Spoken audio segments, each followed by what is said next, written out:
away. Morgan gives White against Wolves. And he stands in. He's yet to score a goal for the Hammers. He might have got one there. And Antonio, surely. And Mateta through the middle. Goes for Mateta, he goes for goal. So it's that time of the year again. Well, that it's been a long 10 months or so.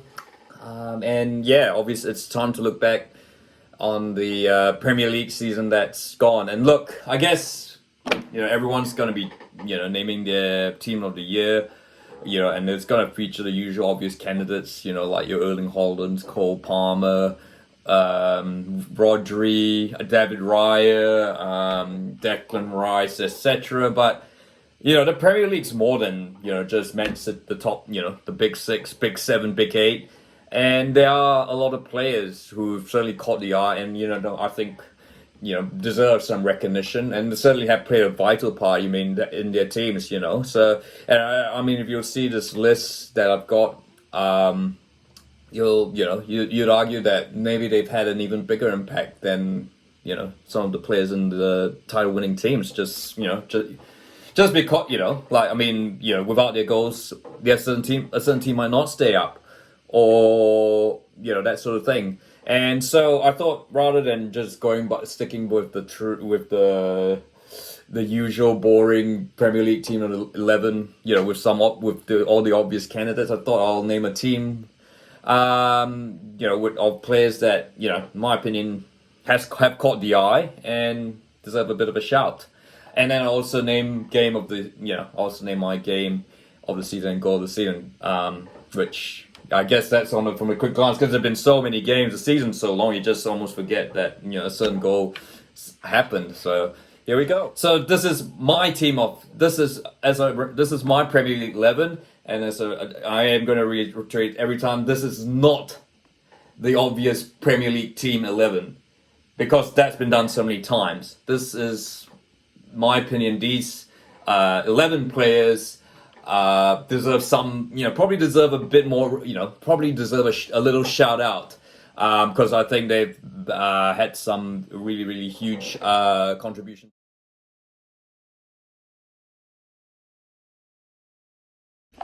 So the first position I'd name is goalkeeper. You've had David Raya's been huge for Arsenal. You've had Ederson. Alisson hasn't had the best season due to injury, but, he's still been all right. I think, for an obvious pick, it'd be Jordan Pickford, because he's been the most consistent factor for Everton. But I think a lot of players a lot of pundits might have named Pickford already, because, without Pickford, Everton probably would have gone down.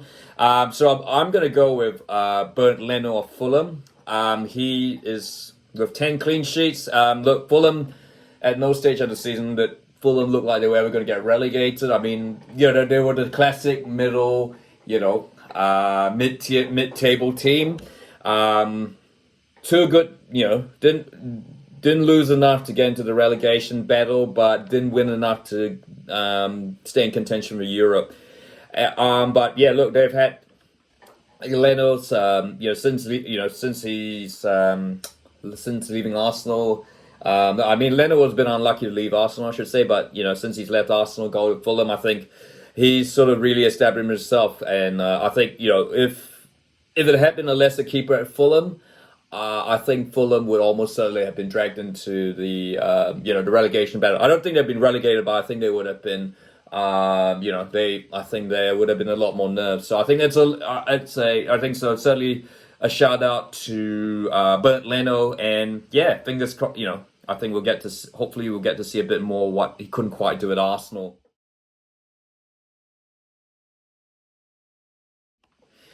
Well, defenders now. Look, now you're going to see a couple more Crystal Palace players, because to be honest, I think they've, a couple of them have certainly shown out. And I guess this is sort of a tip for next season. Crystal Palace, Oliver Glasner, they might very well be the surprise package next season.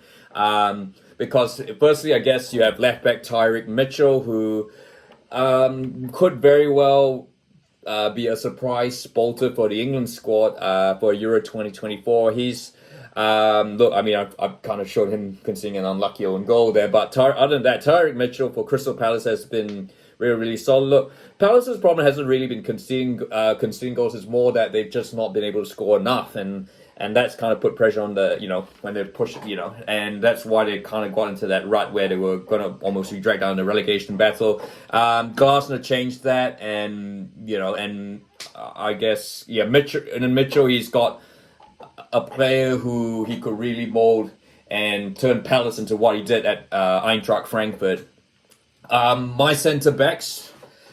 I mean, look. I mean, Everton. Some might say this is a weird pick, given that Everton have had a few thrashings. But when you look at it, Everton's thrashings were against teams that they weren't really expected to win, and I think a lot of the effort that Everton ended up putting in was, in the games closer to around them. So I've named James Tarkowski, who, as a reminder, I think he's been an ever present for Everton, and a really physical presence. Certainly has improved. Certainly getting back Sean Dyche as his manager has really, really boosted his confidence, and and I think, absolutely, they're there. Alongside him, I've got Wolves' Max Kilman, who has been outstanding for Wolves, and a key, he's a key leader for Gary O'Neill's Wolves at the back. And finally, right back, I've gone for Vladimir Kufar at West Ham, who, look, West Ham have been one of those teams. The reason I think West Ham's issues have been sort of more like goal scoring, but I think Kufal is such a top quality. It has been a top quality right back for a number of seasons now for West Ham. I think he's probably one of the most underrated right backs in the Premier League defenders, and does the defending, but is also very good up front with the crosses. He's up there in terms of the most number of crosses of goals. So it will be interesting to see. I think with Julian Lopetegui coming to West Ham, I think that's pretty much a when is confirmed, not if. I think Kufar will continue to be a big part of that of the Hammers team.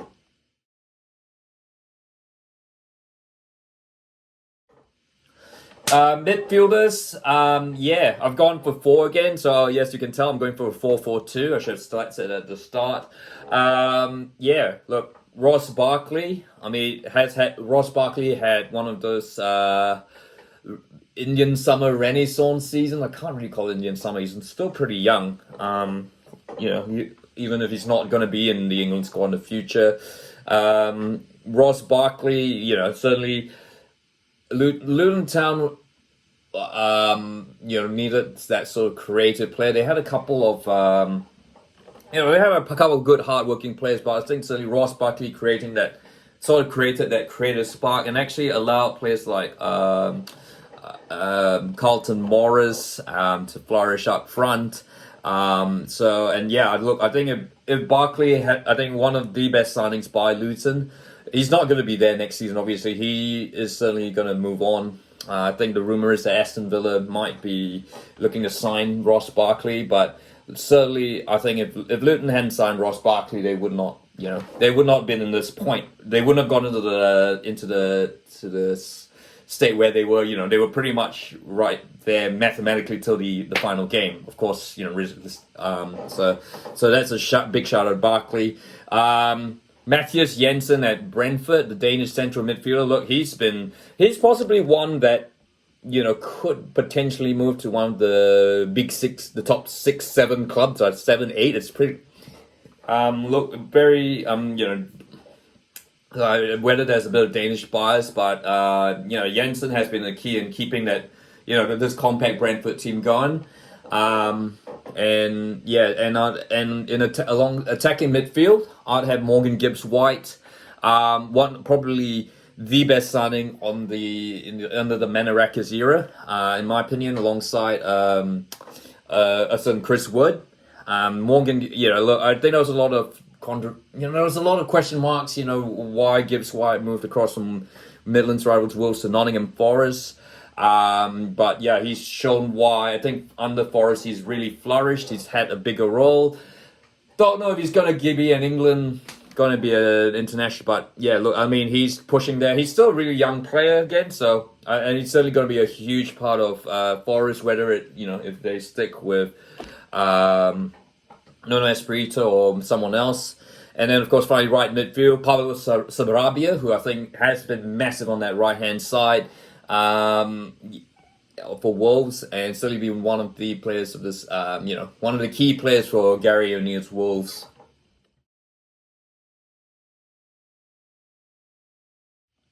So yeah, we come to the forwards too, of course. Look, I've gone for Jean-Philippe Mateta, who got a hat trick against Aston Villa in his final game in the final game of the season for Palace, and he's been probably one of the most underrated gems of the season. And next season's going to, as I said, Crystal Palace could be the surprise package next season. I think Mateta is going to be the key. I mean, if you've seen what, it kind of feels like shades of what Oliver Glasner did at Frankfurt. When they had Kolo Muani.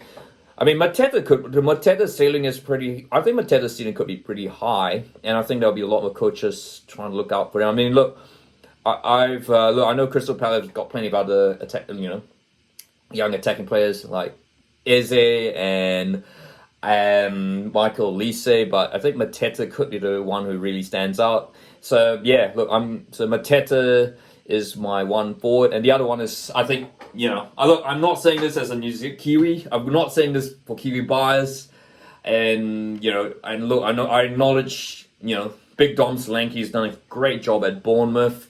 Carlton Morris, I thought, has been outstanding for Luton at times, but I'm going to give it to Chris Wood.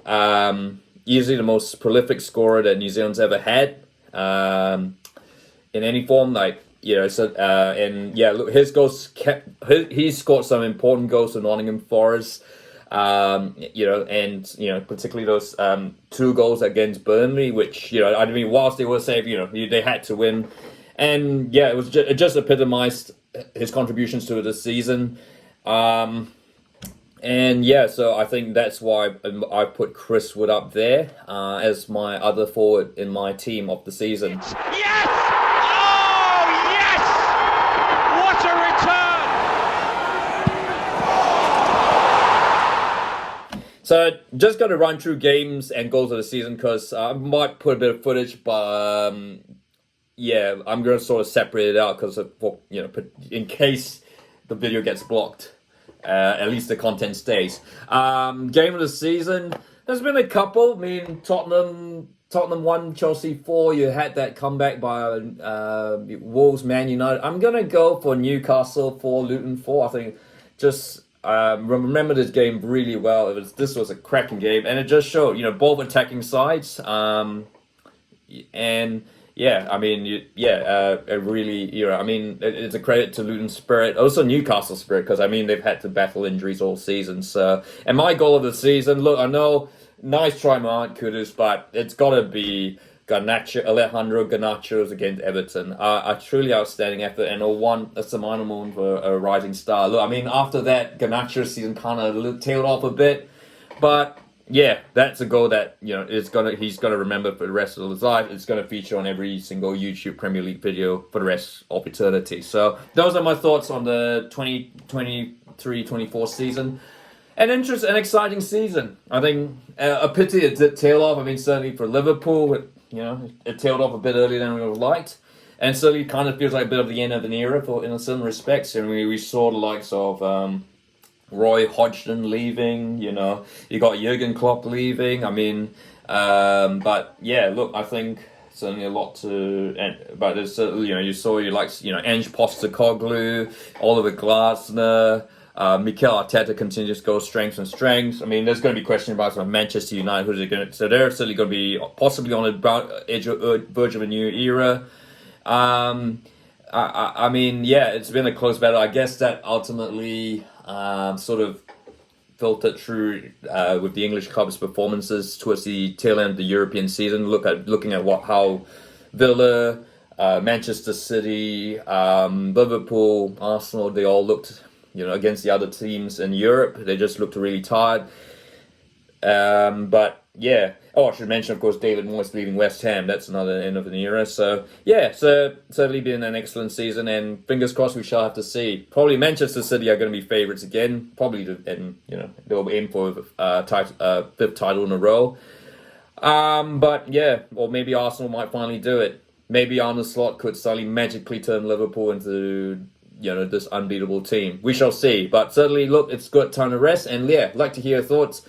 Team of the 11. If you want an obvious one, that's fine, or maybe one that's not so obvious. Who's caught which player who's not not playing for any of the big 4, 5, 6, 7, 8. I've actually lost count. I mean, you call it the Champions League contenders now. In games, goals this season. And look, if you like this video, if you like, and don't forget to subscribe. There'll be possibly more football content with the Euros, Copa America coming in the Olympics. So yeah, watch this space.